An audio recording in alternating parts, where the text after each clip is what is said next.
So now it is my pleasure to announce a novelty to the summit.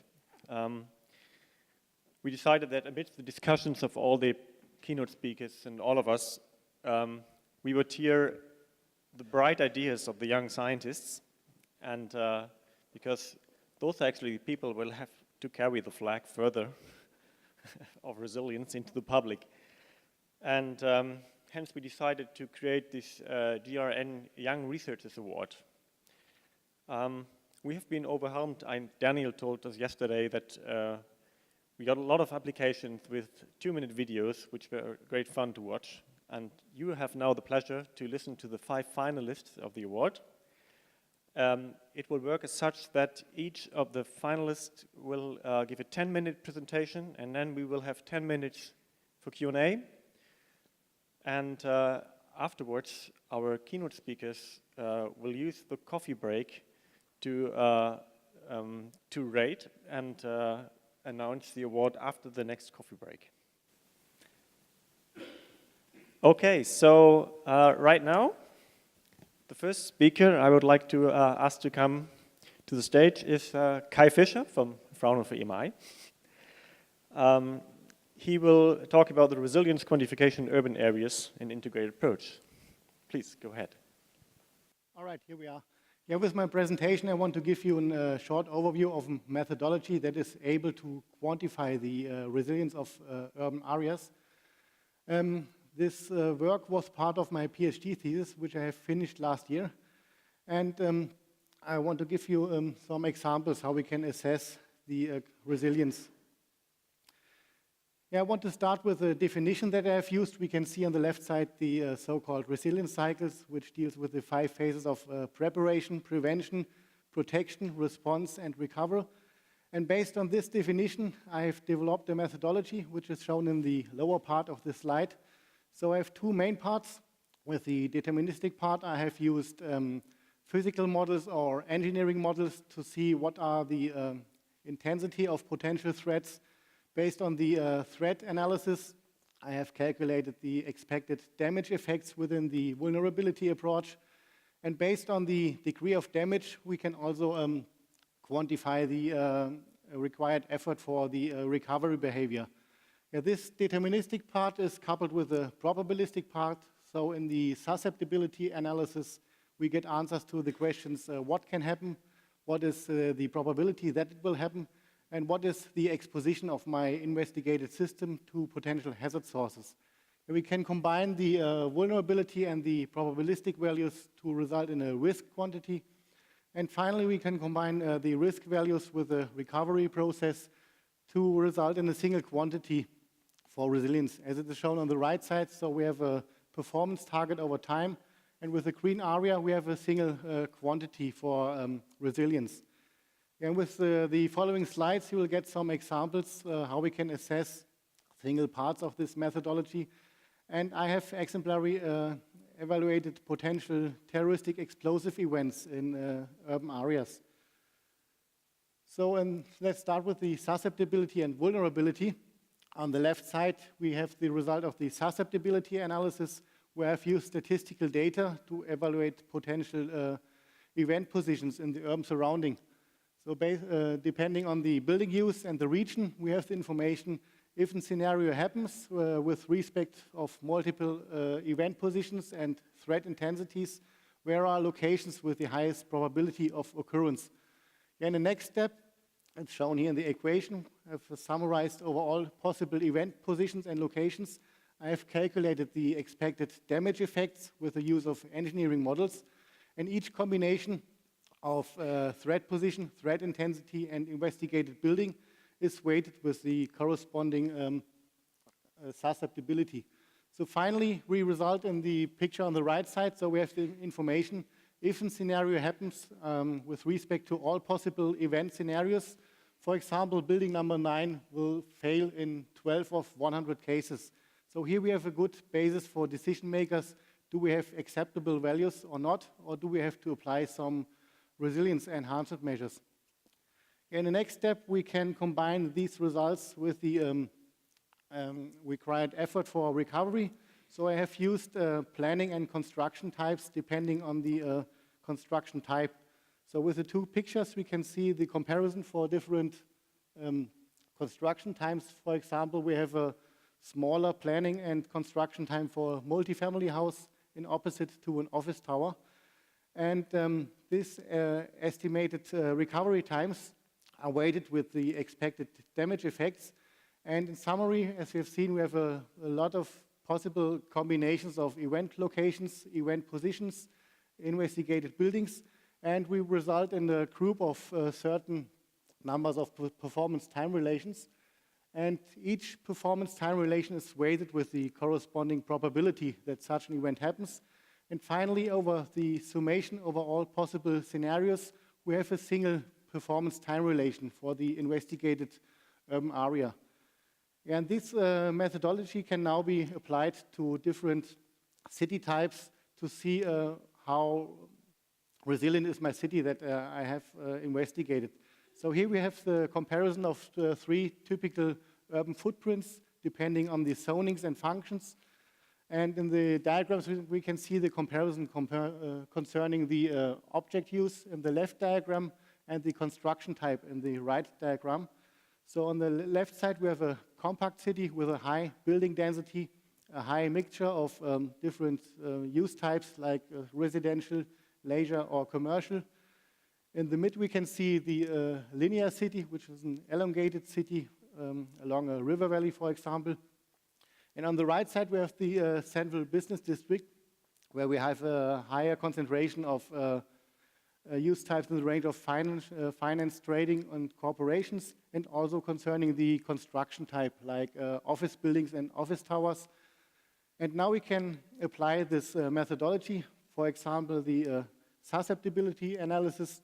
We can see on the left side the result for the compact city, where we have a high mixture of different use types. We have single hotspots in the urban surrounding. In the mid, we can see the result for the linear city. With the blue-colored areas, we have a higher degree of residential buildings. And on the right side, we have the central business district, where we have a lot of buildings with a similar susceptibility and no unique hotspot. And when we are now calculating the performance time relation based on multiple combination of event scenarios and buildings, we can compare these city types. And when we're now looking only on the time when such an event happens, we have the risk-based results. So with this information, we can see that the linear city have a very large vulnerability in opposite to the central business district or the compact city, where we have a more robust behavior, and the performance at time step 0 is much better. But when we are now considering also the recovery behavior and calculating the measure of resilience, we can see that we have a similar value for the central business district and also for the linear city. So here we have a good calculation example concerning the nonlinearity between risk and resilience. So we see that robustness is an essential part of resilience, but not mandatory when we have a better recovery behavior after the occurrence of such a disruptive event. So here we can see once again the methodology that I have developed. It's a pure mathematical framework which can be combined with statistical data and physical or engineering models. And we are now able to quantify the effectiveness of single resilience phases. For example, with the threat analysis, we can give answers how we can prepare potential urban surroundings.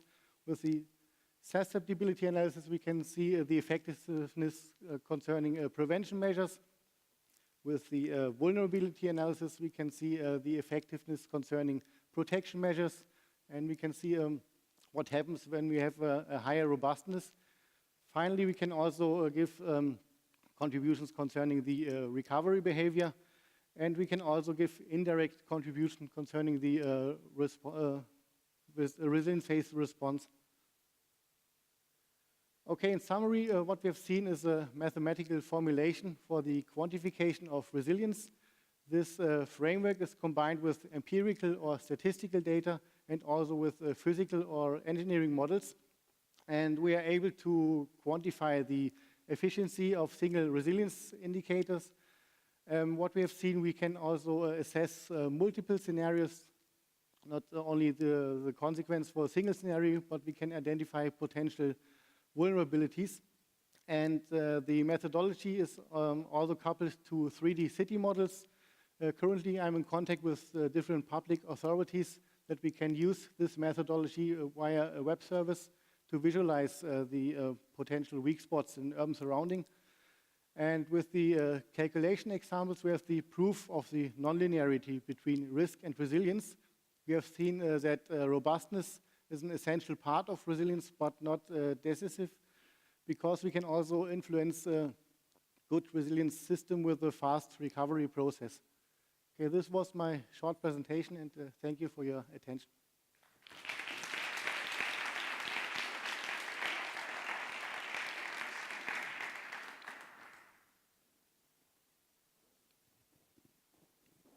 So other questions from the jury? Or if not? Sure. Thank you so much, Dr. Fischer, for your presentation. I might have missed something, but can you clarify a question I have? Of course. Back a few slides, it looked like your concentrated city structure had lower risk and lower impact here. Am I right about that, or did my jet lag catch up with me this morning? Sorry, could you repeat your question? In the compact in the central business districts, these are areas that you have concentrated assets, right? Did I misunderstand that you're also saying that this is where the risk is least concentrated? Yeah, the risk depends on potential events that happen. So in the approach, I have looked, okay, where can potential scenarios occur? And each scenario is weighted that it happens on a certain position, depending on the geospatial information of the urban surrounding and the statistical data depending on the object use type.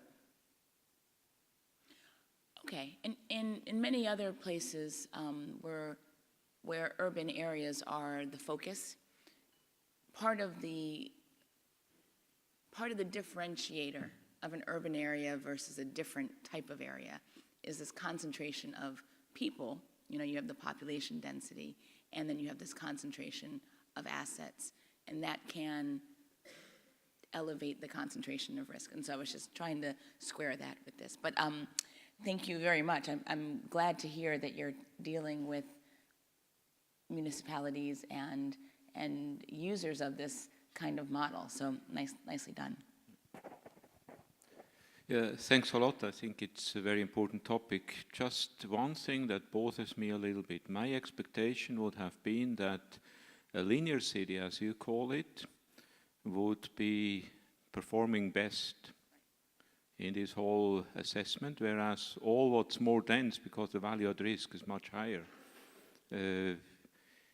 would perform less. What is the reason for that? It's somewhat not fits into what usually people assume. And the assessment, we have only seen that we have, with a pure risk assessment, the highest vulnerability for the linear city.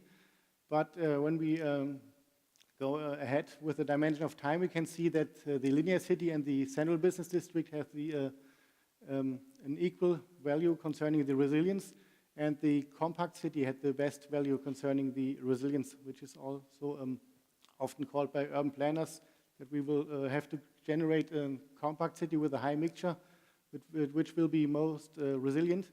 And with this quantitative approach, we get a similar result,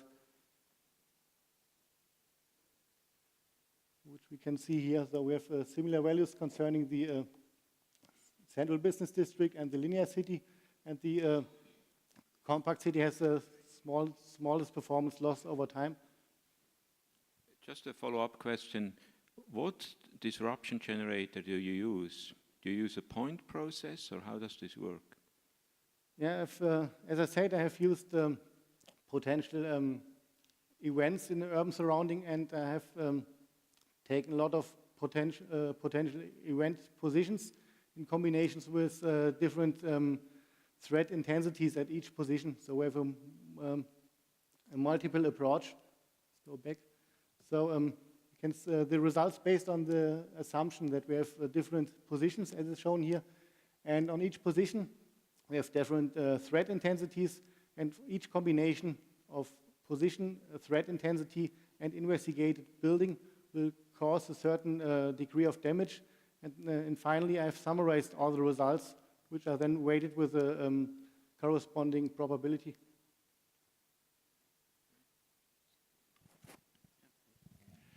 Thank you very much. It's an interesting presentation. My question maybe is a bit strange. If you had to redo that study again, where in there would you want more information and less assumptions? Like every study has some assumptions, right? So which one's the assumption that bothered you the most that you'd like to maybe get more data on? More data on the further approach with the similar methodology, you mean? This is a very interesting question.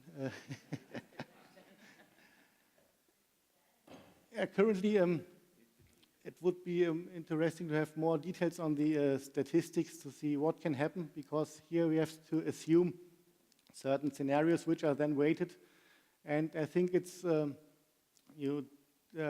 are coupled with deep uncertainties, and you don't know what will happen in the future. So I think it would be better to investigate more the potential vulnerabilities independent on the scenarios that happen. So I think in a further approach, I would more focus on the pure vulnerabilities independent on the hazard source that occurs.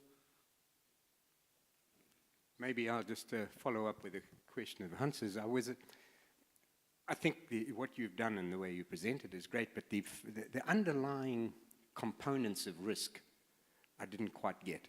And I'm not sure, when you said that one building had a higher risk than another one, what was it? How did you measure that?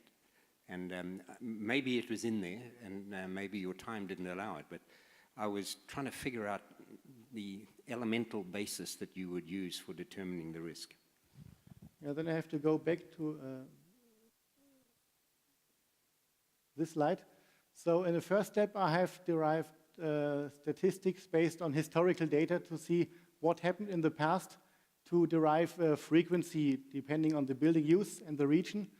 So I have the number of events per building, and then I have transformed this information on potential event locations around the building. So I have a probability distribution for each building, and the maximum of this distribution depends on the frequency that I have derived, and the variance depends on the building sites. And so every building has a probability distribution, and then I have overlaid each distribution to evaluate potential event scenarios. And finally, we get this color code here. So we have a multiple probability distribution around the urban surrounding, which depends on the building use, the region, and also the geospatial information of the urban surrounding that I'm investigating. Yeah, and this information is then further coupled with engineering models. So I have a hazard source here, for example, and then I have the distance to the investigated building, and the result of this expected damage effect is then weighted with the probability that an event occurs at the certain position. Okay, thank you, Kai. Well done.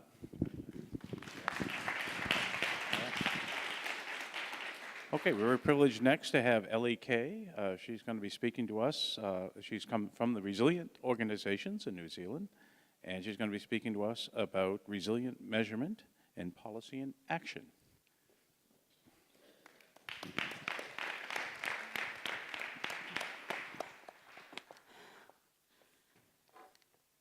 Oh, let's hope I can use this.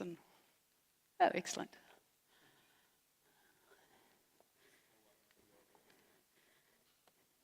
This is me. Okay, well, hi everyone, or kia ora koutou, as we might say in New Zealand. My name is Ellie Kay, and as you've just heard, I am a research consultant at Resilient Organisations based in Christchurch. And today I'm going to be talking to you about how we have worked to embed our resilient measurement with policy and action in New Zealand. Super quick overview of my presentation today. I'll touch briefly on measuring resilience, and then I'll introduce the New Zealand Resilience Index to you. I'll talk about our experiences with gathering data for this project and how we have really worked to align our index with local needs. I'll be talking about the next phase of our project and hopefully finish with some concluding thoughts. So resilience measurement is empowering because measuring resilience helps to make an abstract concept visible, and a visible issue is one that we can do something about.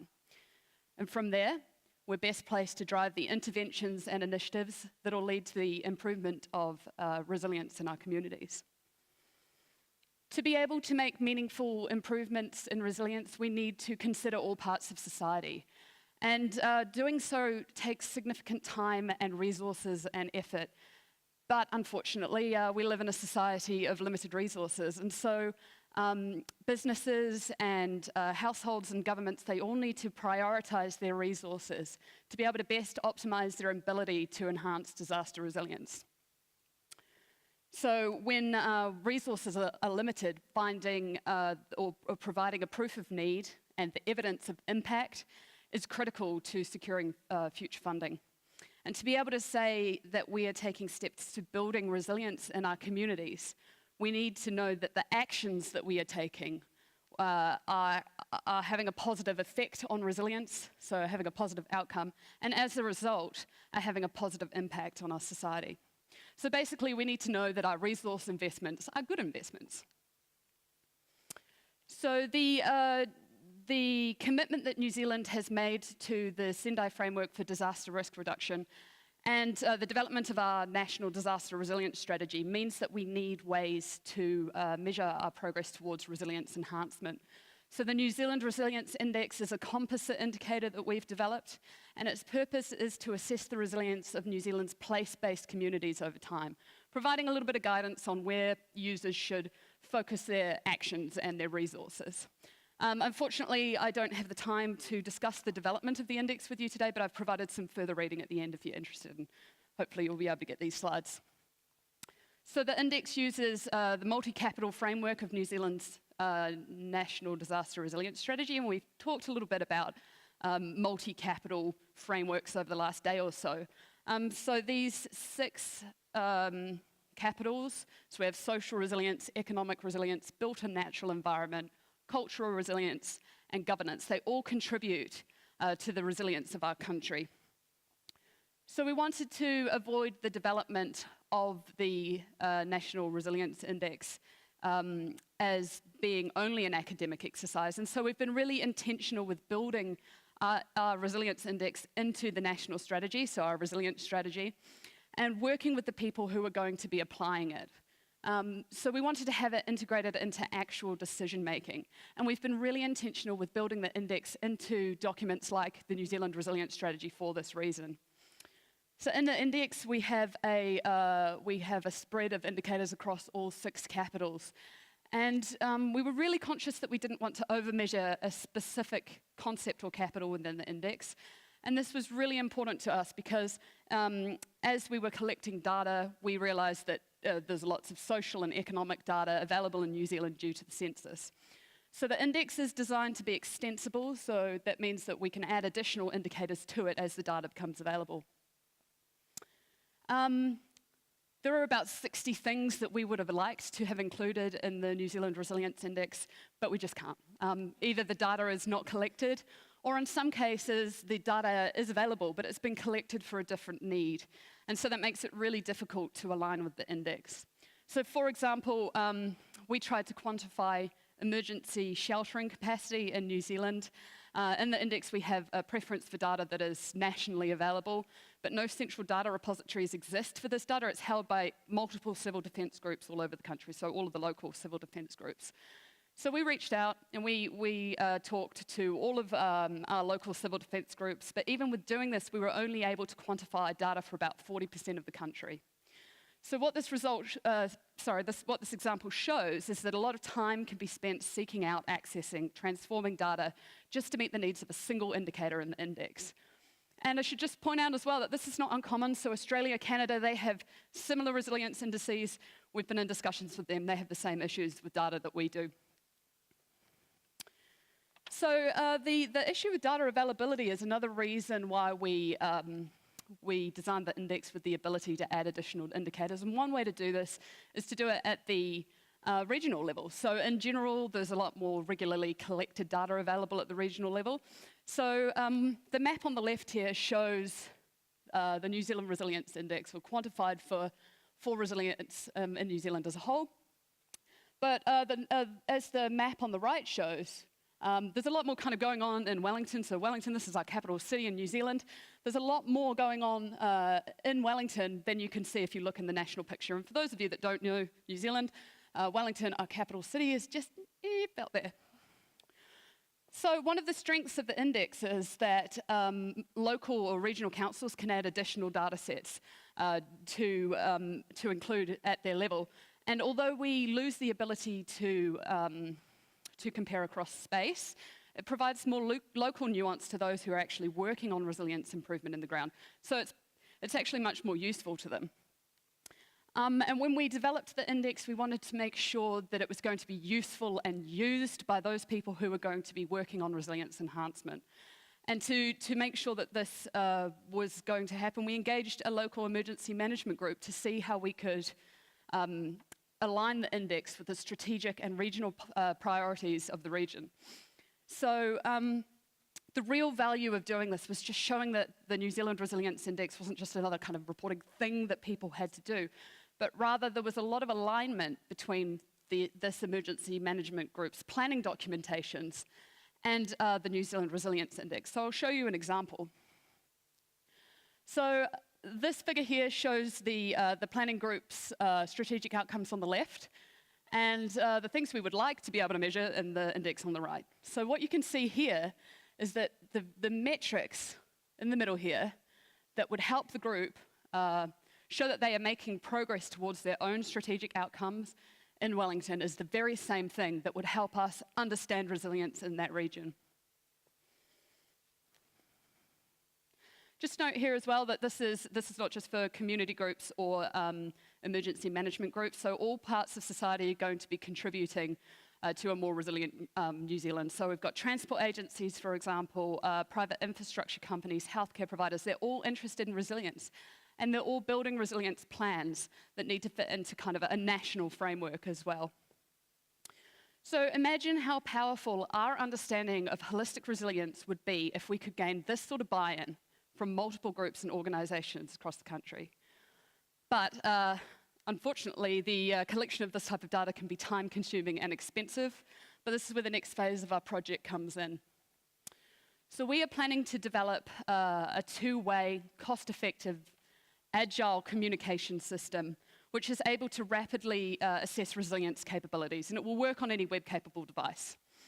So this survey tool will allow for real-time reporting, meaning that users won't have to wait for data to be cleaned and reported back, and will allow for pulse testing, so the ability to retest a subset of a population. So, for example, I might use the tool to say, run a survey asking about feelings of belonging in my community. I run my survey, I see that one area is really lacking that sense of belonging.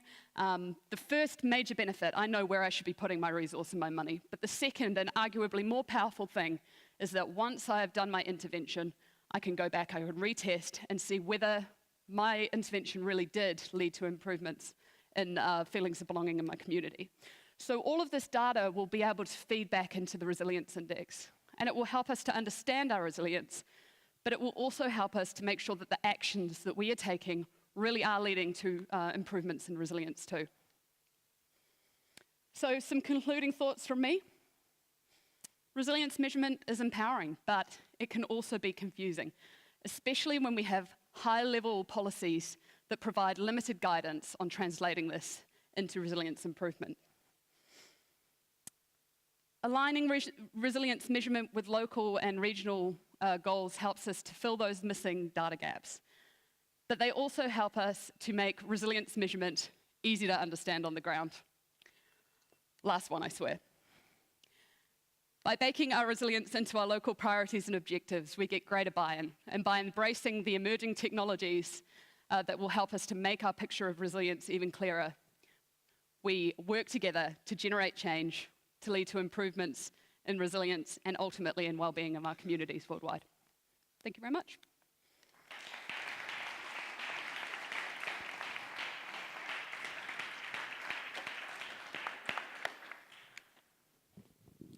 Our judges, any? Thank you very much for your presentation. That's interesting to hear what's happening in New Zealand. Could you go back to the slide where there's sort of a city map with various colors on it? Sure. I should point out that that map, as well as we've been working for about 5 years to develop this and only really just released it.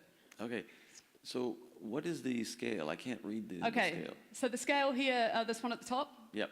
So that is quintiles. So that's this New Zealand Resilience Index quintiles. So this is just comparing the comparative resilience of each community against each other. So in quintiles, basically, I think it's roughly, well, it was 5, so 20% of each, of the communities in New Zealand have been sort of structured into each comparatively compared to how well they've done. So darker means more resilient? Darker means more resilient. So if you go to the next slide, because this seems to make every center of every big city more resilient. This is the problem, right? Yeah, so that's the problem. This is the problem. So if you look at so our biggest cities, so we've got Christchurch here, Wellington here, and Auckland there, right? Yeah, a lot of that's going to be due to socioeconomic data. So if in New Zealand you've got the industry, a lot of industry in those 3 kind of large areas, that's where the people who are, you know, let's say average house prices in Auckland of 1.7 or $1 million, right? And so people are going to be earning more in those centres. So comparatively, when you're assessing that to regional areas, yeah, they're going to be more resilient. And that's why considering a regional approach is actually going to be much more relevant.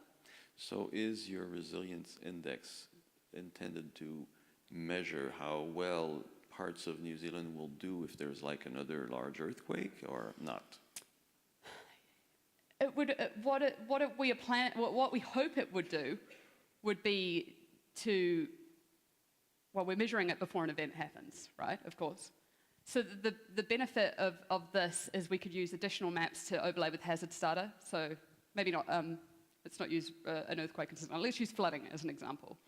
So we can overlay flooding in our community of Wellington, and we could see which areas are going to be sort of lower resilience but at high susceptibility for flooding. And that happens kind of quite regularly in New Zealand. We get a lot of floods. It provides emergency management officers in this respect with just a little bit of guidance on where they should be potentially focusing resilience enhancement efforts. Does that answer your question? A follow-up question. Could you explain us a little bit how this resilience index calculates from single components? How this adds up in the real end? You have just only one number, but you presented many components. Yeah. And how this was constructed, what was normative and what was based on some science behind? Mm-hmm. So, yes, I can. So this is based on one number, you're correct. But we don't really intend the index to be used by just considering that one number. Because once you actually sort of break down, I didn't have time to include it in today's presentation, but... just maybe if I would have to repeat this study, yeah. What guidance would you, or what methodology would you give me to repeat this? What methodology would I give you to repeat it? That's a really interesting question.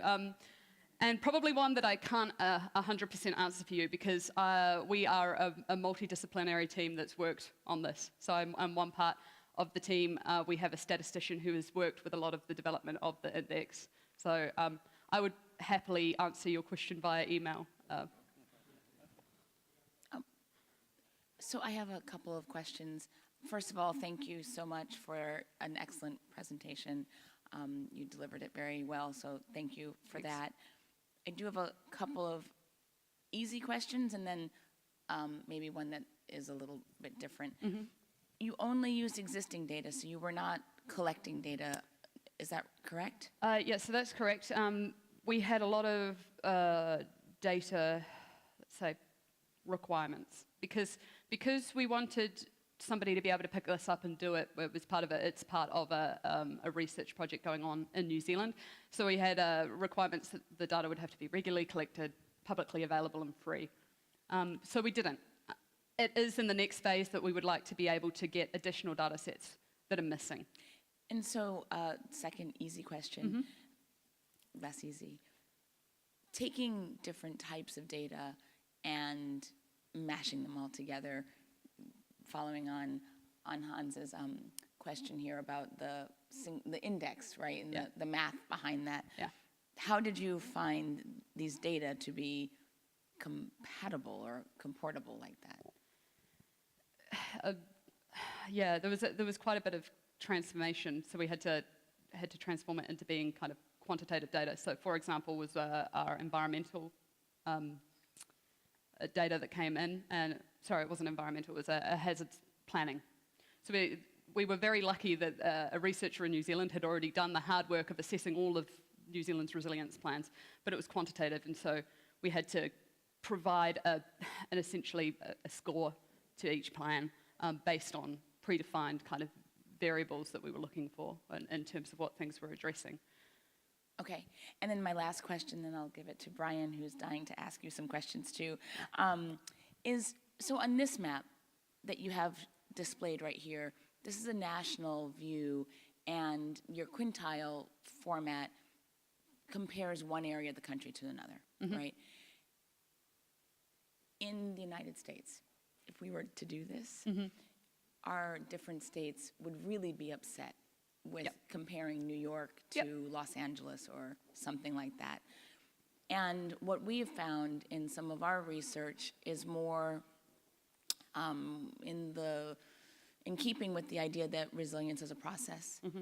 How here then can you, and so keeping that as a process, single places like a New York or Detroit or something would be more interested in its progress along a route of some sort. So the comparison is not from one area to another, but it's within one area over time. And I'm wondering if, when you're looking at Auckland and Wellington, et cetera, these big cities that Michelle picked out, that in terms of the data are more rich, and therefore the richer the data, the more resilient the place. And we heard this yesterday from John Coffey yesterday, that it kind of builds in this inequity.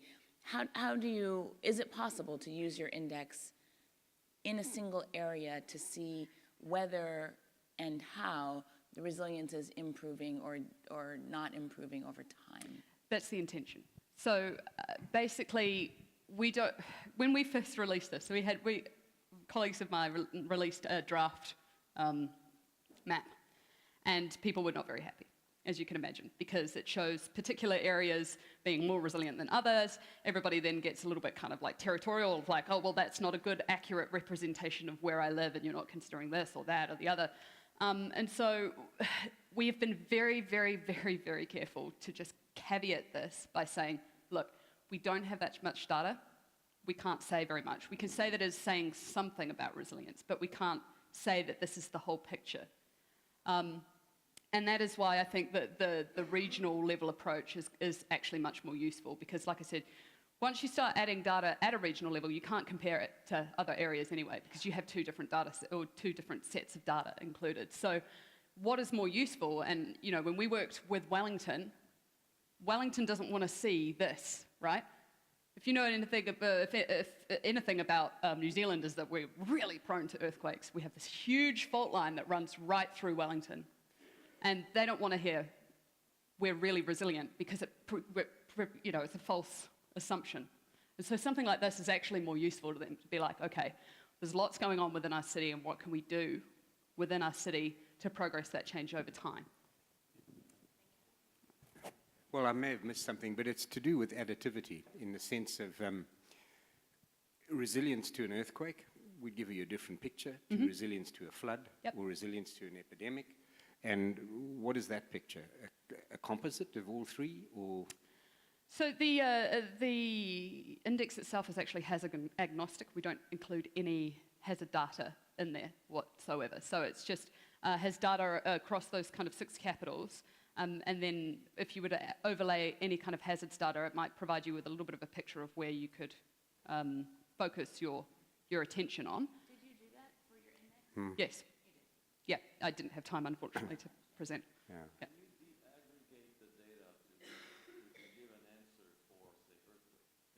Yeah, that's what I was trying to get at, the same idea, yeah. Well, what we can do is we can overlay like earthquake prone buildings. We can overlay fault lines, for example, so we know exactly. You know, we can put in the infrastructure so we know where our water is going, our power is, and the likely disruption of that infrastructure based on, in terms of, who's going to be without power or water or whatever in the event of a large earthquake. So yeah, we can. Yeah. So thanks, Ali. Thank you very much. I guess there were more questions, but Ellie will probably be available in the coffee and later in the lunch break, so you can pressure her with questions, because otherwise we run out of time. It's just too interesting. So next one up is Tino Mitzinger from the University of Bremen in northern Germany. He will talk about resilient and system beneficial districts as a complementary approach for secure energy system transformation. Please.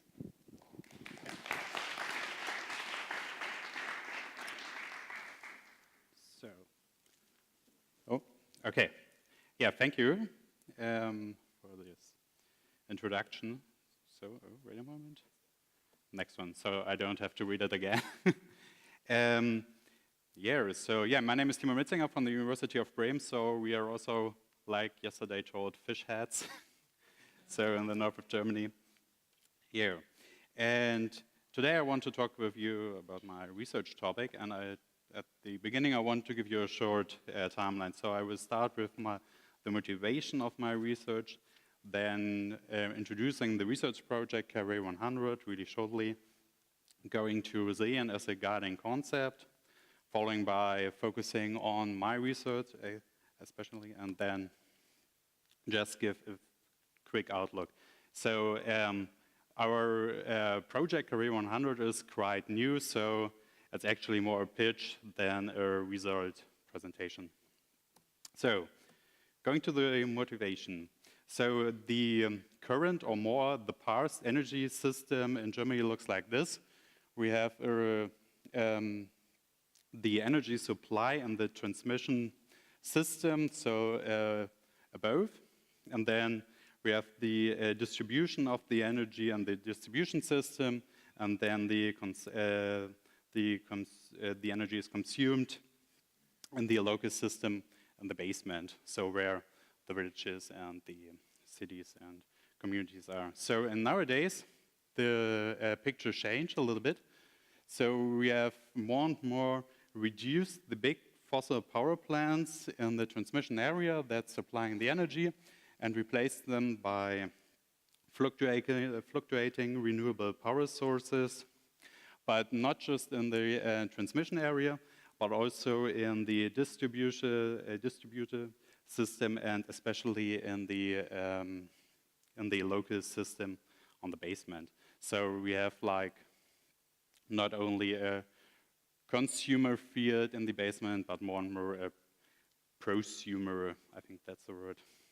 So, but this occurs to some problem, because in Germany we have a high supply of energy, of renewable energy sources in the north, but actually don't have the demand at this time the energy is provided. So this occurs, therefore occurs some bottlenecks in our net infrastructure. And these also, so there follows some shutdowns of the renewable energy sources. And this leads to two challenges. So how can regional energy balancing be achieved in order to avoid congestions, and also how can a resilient system performance be ensured under the challenging transformation of the energy system? So, and yeah, one approach to these challenges could be a system design for flexibility providing energy cells on a district level. And this is the main topic of the research project GRRN 100 I'm working with. Sorry, just skipping this slide because I'm coming to this later. So just give you a short the objectives of the research project. So mainly, or the main objective is, oh, wait a moment. The main objective is to find a design to increase the flexibility and resilience in the system and also for the upstreaming grid.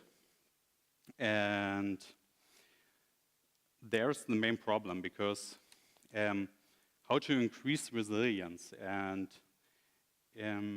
there is one approach good found in the ecosystem theory. So the guiding concept for resilient energy system, adapting functionalities and structure that could found an ecosystem and prove themselves by increasing the resilience of these ecosystems.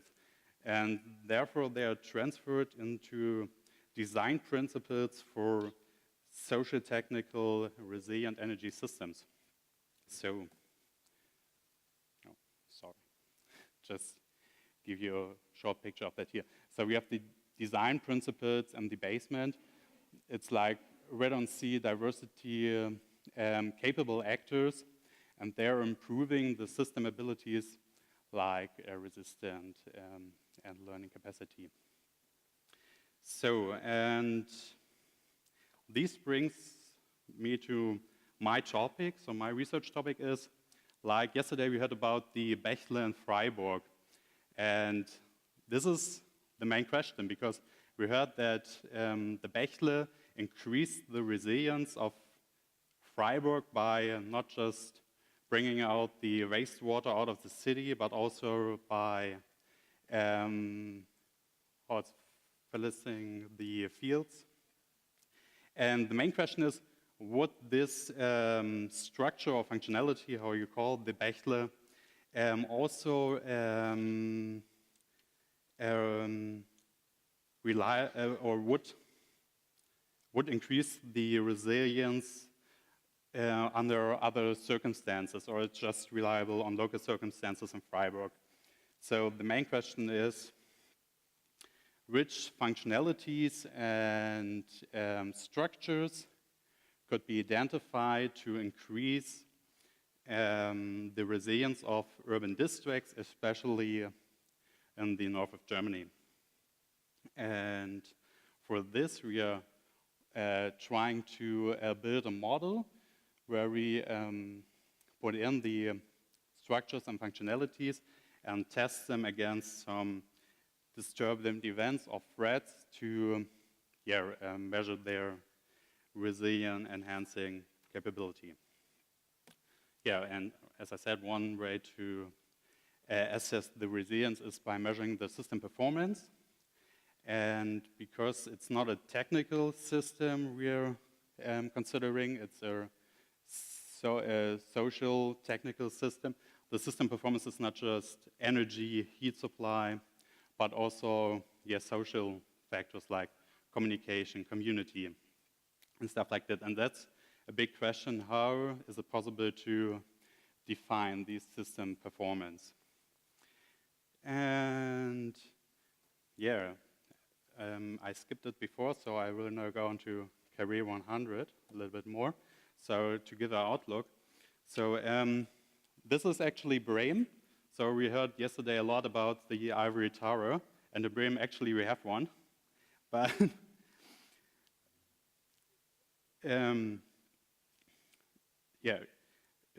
we have the arbitrary, but in Career 100 we try to find local solutions for local problems.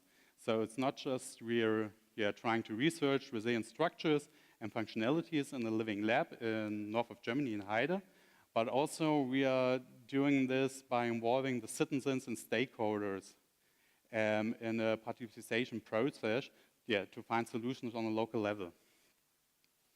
Yeah, I think that was it. Thank you.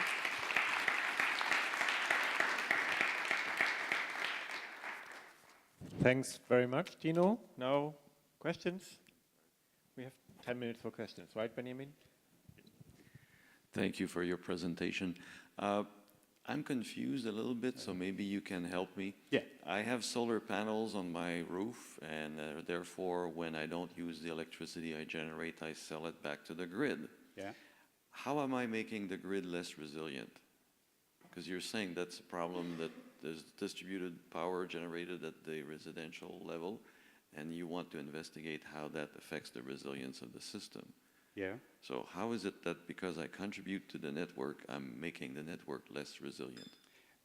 Because it's the problem of supply and demand, and when that's not temporarily matched, we have the problem that, so on a windy and sunny day, we would have a lot of energy supply, so also on the transmission area of the grid, but also in the supply area or the local area of the grid.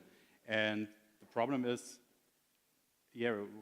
what are you doing with the energy if nobody could use it? So you're bringing in energy from your house, and also therefore wind turbines have to shut down, and then you're creating the bottlenecks with that. But I'm not saying that PV systems are decreasing the resilience, so that's not the point I was saying. I hope that. Again, thank you for your presentation. I actually think your slides are beautiful. I haven't seen such nice looking slides in a long time, so well done on your artistry there. I have I have two questions, and I'll just ask them together and you can answer them. Can you tell us more about at the end, you talk about a participatory process, about the community engagement. We didn't hear anything about that, and we have heard over these last couple of days how critical a step that is, and how that can be quite influential in the shaping and framing. So I'd like to hear you tell us more about your participatory process, and I would also like for you to tell us a little bit more about your expected outcomes from this, and in terms of either the impact or the usability or usefulness, and for whom, like who your audience is. So if you could elaborate a little bit more on those things. Thank you. Yeah. So actually to the participation process, that's a big work package, actually not done by me, or it's a colleague of mine, but actually we are trying to go in the district to talk to the people.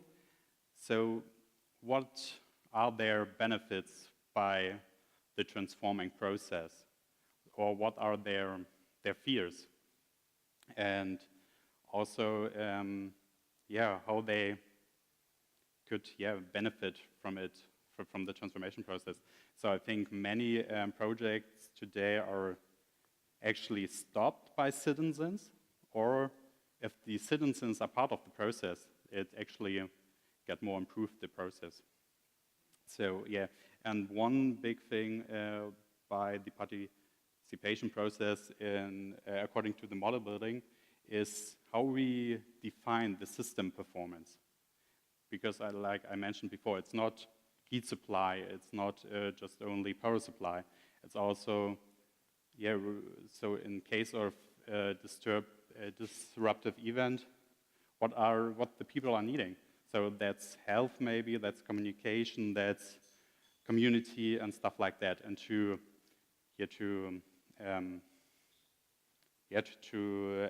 measure the system performance, you have to get the data, what is important for the people. And also, I haven't mentioned it, but when I'm going to this slide. So in order to provide flexibility with this district, we define this flexibility band, and also there's the sufficient system performance that actually tolerated, so that's the loss of system performance tolerated to provide flexibility. And to define these borders, we have to go to the people and ask them what are their needs. And what about your benefits and, I'm sorry. The stakeholder. That was the question. Yeah, actually the stakeholder are the local government in the city of Heide, so that's actually more north than Bremen, so it's like in here, Holstein. It's the northwest part of Germany. And these are so the local government who's trying to transform the city. So there are other big projects going on in the city, especially projects from power to gas, how they build a new area, the public transportation on gas, and it's like a big transformation process in this area. And I think they are the stakeholders. So also the citizens in the district. Yeah. Maybe I have a more technical question. In grids, in my understanding, the problem coping with disruptions is fault detection and fault control under abnormal conditions, and how to find a robust control system. Can you explain a little bit how you design this control and on which assumption it is based? It's AC or DC assumptions? Actually, it hasn't designed yet. So these are the outlook. We are trying to do it. So the project started last year, and we are now in the modeling process in the beginning. And because our modeling process is divided in two parts, we have first optimization model to find the optimized system configuration for the district, and then we are trying to do the tests, so the resilience test. And actually, that's a good question, and we are facing the same question right now. How are we going to do it? So I'm open for every help in this situation. And also I think the main problem is here. So actually, we are just considering known threats and known disruptive events. But what about the unknowns? So right now, our assumption is that, okay, these functionalities and structures are capable of providing against these threats and these are the known threats and known disruptive events, but the actually unknown unknowns, so they called. Did you also think about, for example, mobile energy storage systems to bring in that, to make it more resilient? Like you mentioned yesterday in Tokyo, these... No, one approach is that you have mobile energy storage, and you can move that around if a disruption and breach some of the supply that's not there. Yeah, actually we haven't thought about it yet, but I think it's a good point to bring it in. So I think every resilient enhancing structure and functionality would be able to implement it in this district.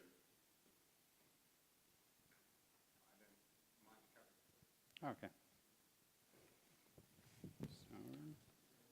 Okay, thank you very much, Tino. That was very well done.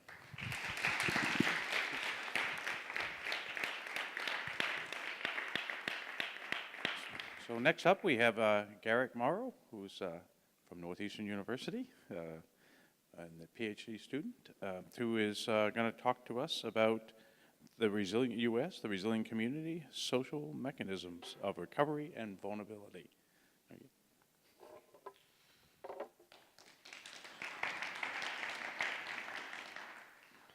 Hi, everyone. I'm Garrett Morrow, a second-year PhD student at Northeastern University in the Department of Political Science.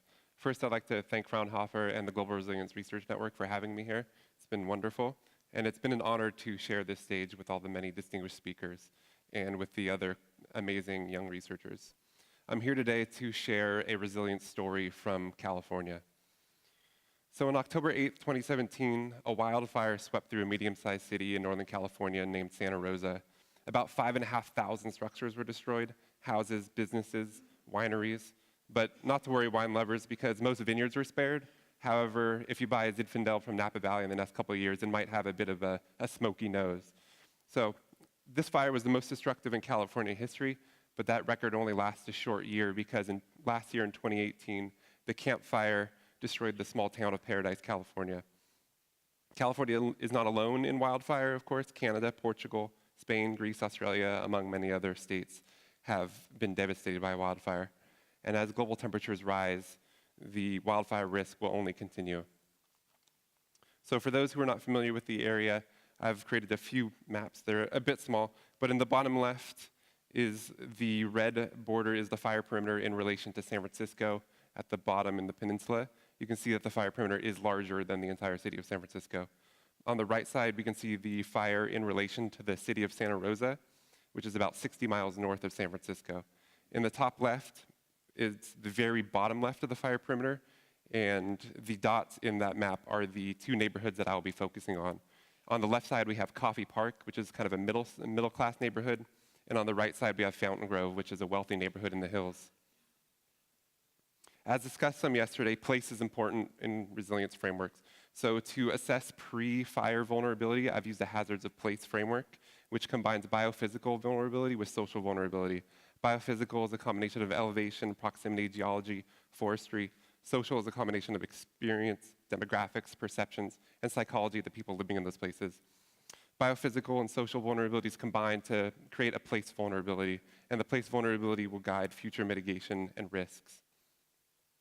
On the biophysical side, California has had a record heat and dry weather in the past decade, which has left millions of trees dead or dying in California's forests. And furthermore, people are building houses and communities further into the wildland-urban interface. So they're building closer to the forest or in the forest themselves.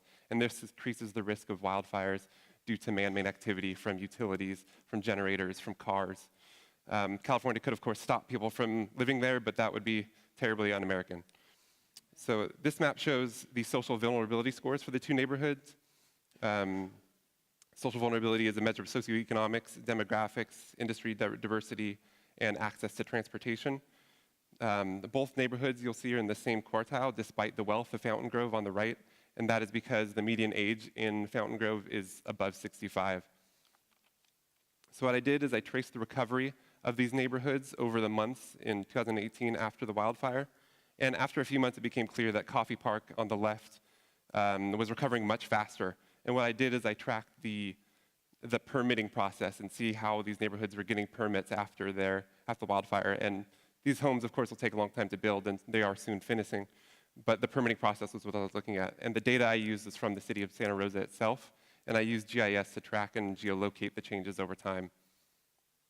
So why did Coffey Park recover more quickly? Coffey Park lacked wealth, but it made up for the lack of wealth with social capital. They had rebuilding organizations, as pictured on the left, things like Bring Back Coffey Park, I Like My Coffee Strong. They spring up quickly. And they had diversity groups like the Latino Community Foundation and the Lulu Center. And these helped with the Latino populations in these vulnerable communities. These organizations helped with collective action and with filing paperwork, getting these permits submitted to the city that had streamlined the process for this wildfire victims. They used social media outreach, and they organized victim events and fundraisers and created crowdfunding campaigns through GoFundMe to help the victims pay for everyday needs after the wildfires. But Fountain Grove, the wealthier neighborhood, they lacked these social organizations. And the picture on the right was more typical, as a lot of them had trouble even getting debris down the hill. They suffered from miscommunication and social isolation. Furthermore, most of the fire victims, most of the deaths were in Fountain Grove, and they had poor evacuation procedures. Socially, the average social range of older people tends to decrease as we get older and our social networks start to calcify. This is compounded by the spread out neighborhood in Fountain Grove, so people weren't contacting each other as much. They weren't visiting their neighbors as often. They couldn't take advantage of social media either. They weren't adept at creating these organizations online and promoting social media recovery efforts. And Coffey Park on the left neighborhood, they're denser, so they benefited from the propinquity effect. So people who lived closer together, the probability of them forming a social tie went up. And there was more children. So as the children go to school, the probability of the children making friends goes up, and so does the probability of the parents as the children begin to build social ties. And they were able to transfer this social capital online, and that's a big difference. So what is going on here? Well, first I'll talk a little about the evolution of social networking. In the top left, we have the little boxes. So think of these as your typical community or family or city. This is depending on the unit of analysis. And then the next phase is globalization, the combination of globalization and localization. So we still have little boxes, but we're connected over long distances. And third, the sociologists Barry Wellman and Lee Rainey created the paradigm of networked individualism. And this is characterized by individual customization, multi-user interface, multi-scale, and multi-threading. But at the same time, it's more fragmented. But we get the benefit of more diverse social networks. But networked individualism is more expensive, and it takes more of our time. If you've ever had a social media account and tried to upkeep it all the time, that takes a lot of your time. Social capital in general is correlated with positive resilience outcomes. On the bottom right, we have the two different types of main social capital. We have bonding ties, which are our communities, our families. You could probably picture your own social network and how this works. And then we have bridging ties. So we come to some place like the Global Resilience Research Network and meet new people from diverse places. And these form bridging ties, so it links our clusters to new clusters. Our communities are now connected to other communities through us. So bonding capital is the community itself, but it can also have a bad side. If a community is too homogeneous, they could reject outsiders or reject help, and they might have trouble making bridging ties, or people might have trouble making bridging ties to them. Bridging ties link clusters, and it's good for information, good for transferring information from cluster to cluster, and they work in aggregate. So you have a lot of these bridging ties if you think about all the acquaintances you made over the years. And you can, as the broker in these bridging ties, you can take advantage of the structural holes between the two clusters that you, or multiple clusters that you have to transfer information. In future, the people who will be the most resilient will be the people who can take advantage of our new networked individualism paradigm. However, there is the fear that networked individualism will just become all bridging ties. We no longer have the bonding capital that makes everyone so strong. So I think this is a good example of the bonding capital that went on in Coffee Park. It brought people together, and bringing people together in this troubling times reinforced social capital. And I don't think anything's more resilient than celebrating Christmas in the neighborhood that just burned down by hanging stockings on your fireplace, and that's all that's left of your neighborhood, and caroling to environmental protection agencies, agents who are working in hazmat suits, cleaning up all the toxins in your former neighborhood. So in conclusion, I think we need to first find out who our vulnerable populations are and assist them. In Japan, dealing with the growing older population, they have a program called Ibasho. And this is an old age cafe where older people can come and meet each other and network. And then when an environmental hazard happens, like an earthquake, these older people have been able to be in contact with each other and check in on each other and make sure each other is okay. So they built these ties. However, there's no one-size-fits-all for all communities. We need to adapt them to the specific communities. In my own interest in wildfire, I would like to create a spatially driven fire vulnerability index to combine biophysical and social vulnerability, and this is my current project.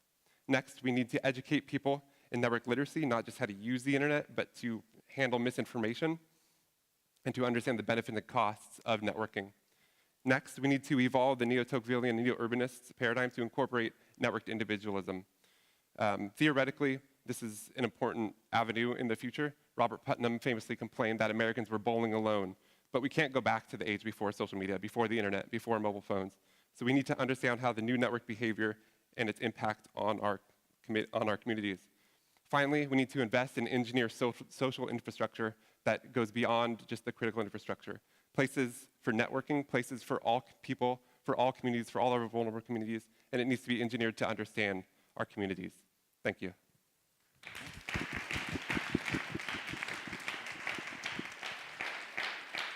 Thank you, Garrett. Our judges, questions? I'll start with how much, again, it comes back to the notion of assumptions. When you were developing these indices about vulnerability for different kinds of people, is that based on evidence from that part of the world that you actually measured whether people were vulnerable or not? Or was it an assumption based on literature about vulnerability? It's a little bit of both. So we have the area and the region is important. We consider the populations that are there, as well as their exposure to these wildfire risks. But we also make assumptions on the strength of these neighborhoods. But we could try to measure them in certain ways, but it's difficult to measure a displaced community after it's been spread apart after disaster. So it combines both assumptions and place knowing and place sense making. Okay, thanks.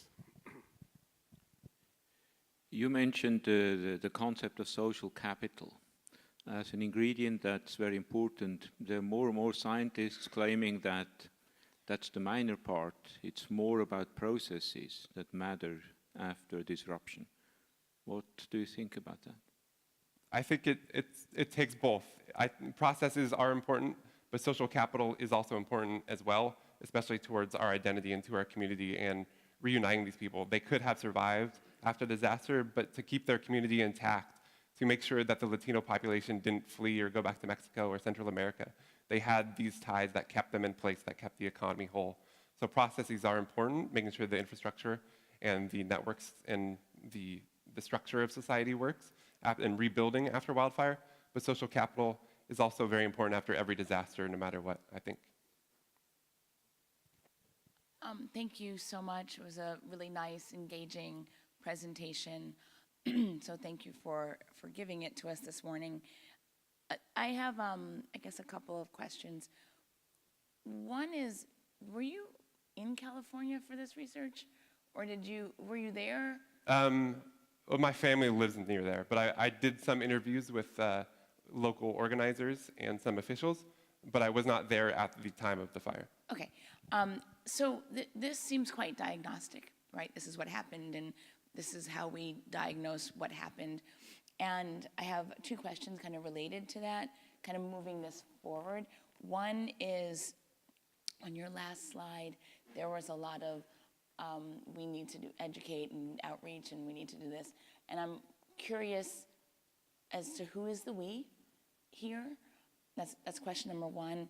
And then related is, how scalable do you think the story is that you've just told about the wildfires in California? What can we take from this, maybe someplace else, or for the next time in the same place?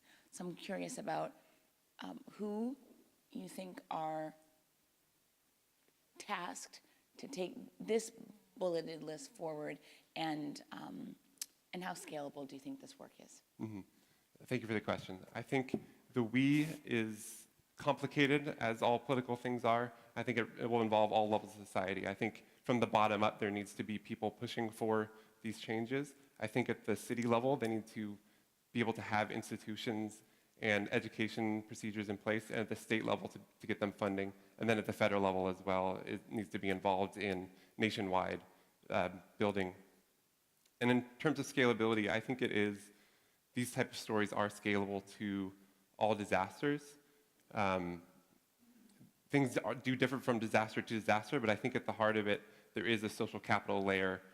And social capital might look different in different communities, and we should try to understand what these communities look like and how they communicate and how they network.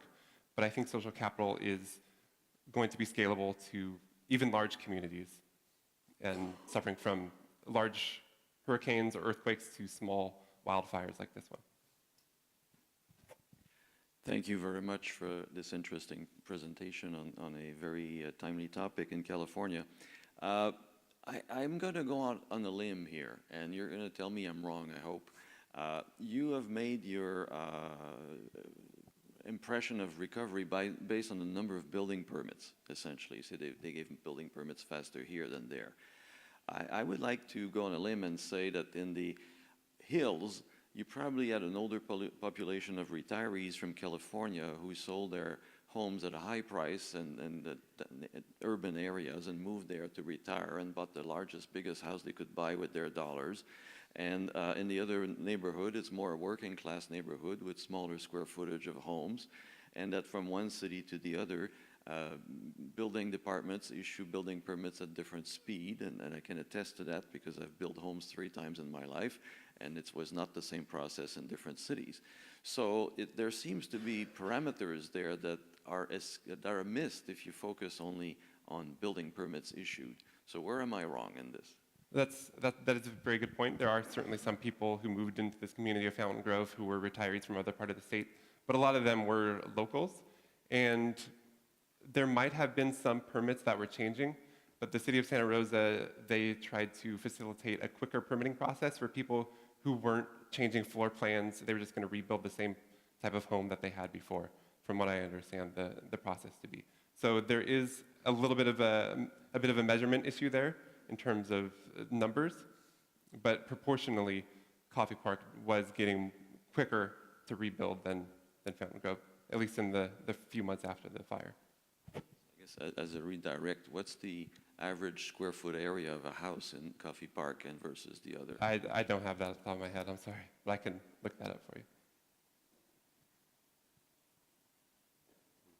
Okay, I mean, if I can, just drill a little bit further, because there is a sort of broad question about if you're wealthy, by definition, you're more resilient. And so I think this is a very interesting sort of example of it. Well, that's not the most straightforward part here. Have you, from the research, have you had any response from that more wealthy community? Have they seen this outcome here? And I'm just interested in how they've reacted to the fact that they're slower, more clumsy, less capable than this underserved community. Mm-hmm. So the wealth certainly does help in the long term, but I was looking at short-term recovery. Mm-hmm. And in terms of what I've heard back, I have not talked to too many Fountain Grove people, too many residents in the last few months, so I don't know how they've reacted to this specific research. Okay. But in general, I think they would support my findings, and they would believe that this is the case, that they are a bit more socially isolated up in the hills. And even though they do have the wealth to enjoy in that part of California, they don't have the community ties that the people in Coffee Park do. Anything else from our judges? Very good. Thank you. Okay. Thank you very much, Gary. Well done.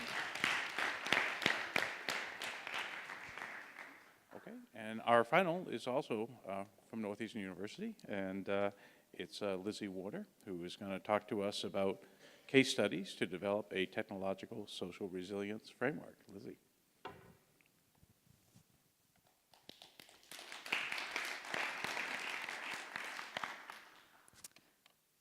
Okay, hi, thank you. Hopefully I'm last but not least.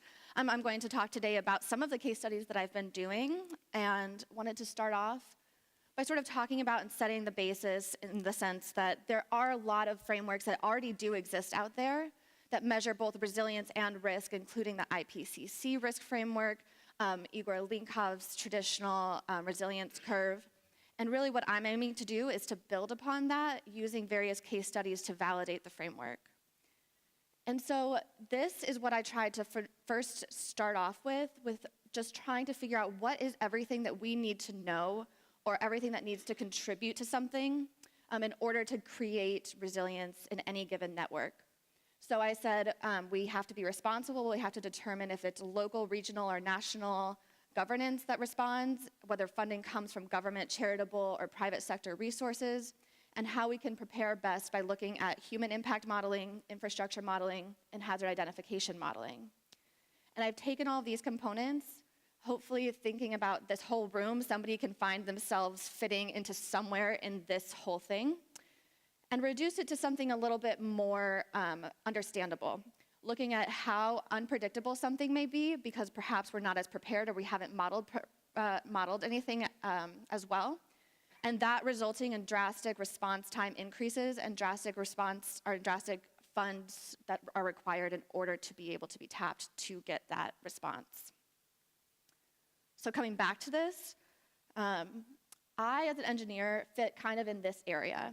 And so I just want to preface this whole thing by saying, moving forward, I'm going to talk about the different modeling that I have done, but I really also am hoping that being at this conference, I can get people from this room to help me understand once we've tackled that preparedness component, how do we decide and allocate best where funds can be attributed and who and how we should be responding. So I'm going to be talking about various case studies that I have done to address this preparedness component. So the case studies that I'm focusing on here, These are not all of the case studies that I have done, but this is a quick highlight, and hopefully we can talk either offline or during the Q&A portion about additional case studies. I'm going to be looking at heat intensity modeling, social decision making, and infrastructure impacts. And what I want to kind of drive home is this research contribution is that as academics and people who work in research, we're often pressured to go very, very deep into one topic, which is inherently great, but at the same time, that doesn't necessarily provide solutions to decision makers, because just knowing a lot about one thing doesn't provide a holistic solution.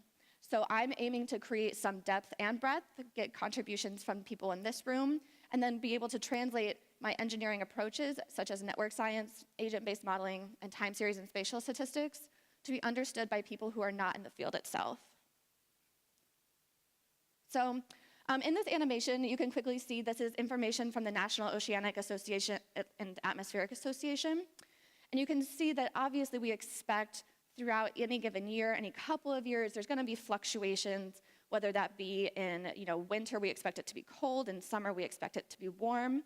But you can even see here, 18 to 2100, this is modeled data. There's a clear, well, hopefully it's a little clear, distinction between how hot and intense it really gets, and that's just in one person's lifetime. And the reason I've decided to talk today about my modeling of extreme heat events is because we might not think of it this way. We often think of looking at one strong perturbation, such as a blizzard or a hurricane that comes along and results in many deaths and health issues. But actually, throughout the globe, heat extremes are the most deadly natural disaster. So here, this is looking at modeling using different thresholds for heat waves. I'm looking at heat waves here, as opposed to just heat extremes. Looking at different thresholds, different modeled reanalysis, and observed data, and the frequency on which these heat waves occur.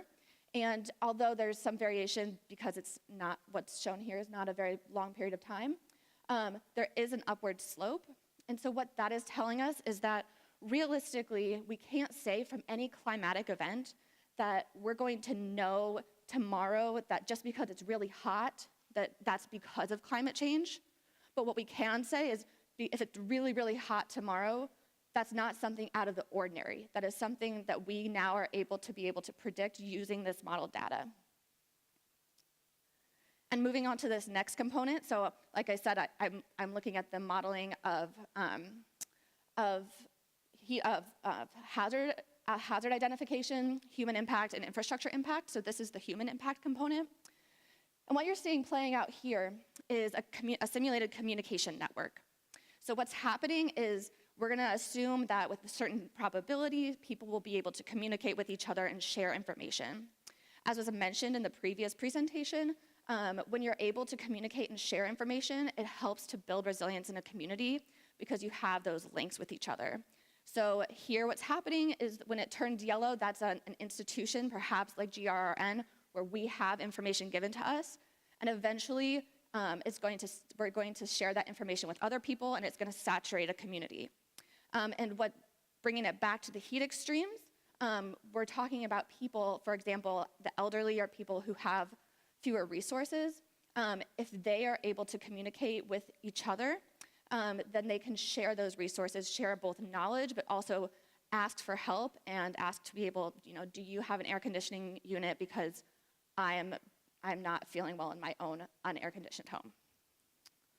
And then finally, looking at this infrastructure impact component, here I'm using a network science-based approach to look at the robustness of Boston's transit system and compare how these failures propagate themselves based on either a targeted attack and how that differentiates itself from a natural disaster or a naturally occurring event like a heat wave. And one of the interesting takeaways you can see in this very early part is actually a targeted attack on a power grid due to the structure of both the transit system and the structure of the power grid itself in our area. In the very initial stages, you'd actually see that the power grid targeted attack would create a more rapid failure in the transit system at that very initial stage, which is interesting. But more than just trying to model how something would potentially fail. Here we're looking at using different centrality metrics to measure how something would return and recover once there has been a failure, and using these different centrality metrics to be able to say, here's how I'm going to best optimally allocate resources and best optimally allocate funding. So this is sort of my overview. I know that what I just said actually is very dense. So first and foremost, I use these case studies to just kind of create a picture. But realistically, what I'm hoping is that these methodologies translate to other infrastructure systems, other social network systems, and other hazard event modeling, so that we can be agnostic in our approaches, which would inherently allow us to be resilient by definition, by a definition. And this does all require further development. It does require validation. I have had some of this work received through the United Nations Climate Action Program, as well as some various publications, and so I'm trying to help use that as a way to confirm that it's being accepted by various peers in the field. But I do want to say that I understand as a PhD student that this is a lot to tackle, and that this is a lot of work, and there's multiple case studies to be had, multiple rounds of validation, and I understand therefore that this is potentially a lifetime's worth of work. So I'm just getting started, and I hope to continue to work on it, and I hope that people in this room can help me to also develop and get to answering this part of the response. Thank you.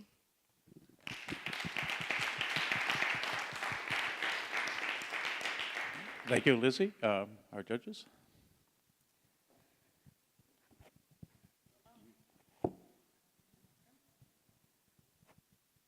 Yeah, thank you for the presentation. Yeah.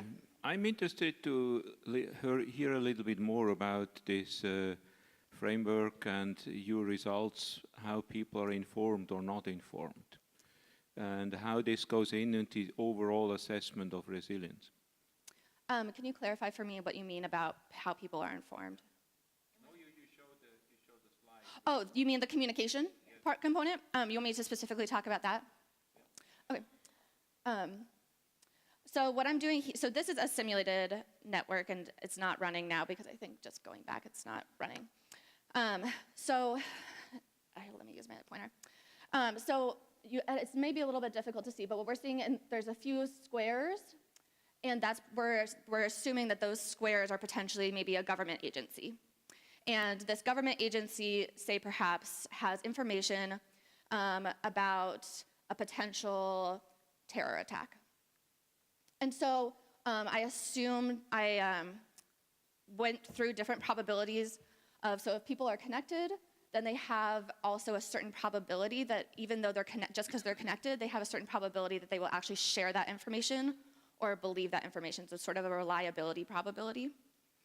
And they also have a reduced probability of sharing that information with people not, say, in the government until it has been saturated within the government and becomes more public knowledge. And then so the circles are maybe people outside of that agency, people who aren't pre-informed. And we assign just different probabilities to the links about whether somebody is likely to share that information with somebody else.